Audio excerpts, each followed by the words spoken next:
আগের পার্টেই বলেছিলাম সকালবেলা যেহেতু হালকা পাতলা রেডি হয়ে বেরিয়েছিলাম, তাই জন্য আবারও বাড়ি এসে একটু ঠিকঠাক করে রেডি হয়ে তারপরে রওনা দিই আমাদের গন্তব্যের দিকে। আমি তো চলে আসি করুণাময়ী, আর এখান থেকে মিট করে নিই আমাদের আর মেম্বারদের সাথে।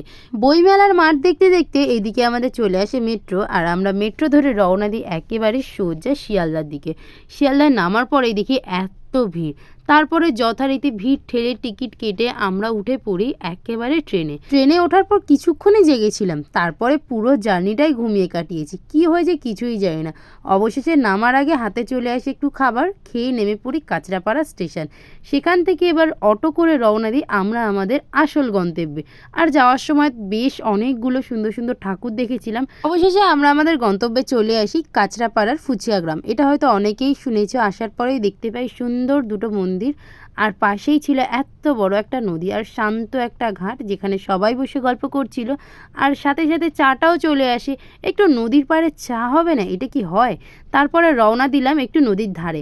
আর এখানে দেখলাম দক্ষিণেশ্বরের মন্দিরের আদলে আরেকখানি মন্দির কিন্তু এখানে আছে। পরের পার্টটা কিন্তু খুবই মজার হতে চলেছে, তাড়াতাড়ি সাবস্ক্রাইব করো। টাটা।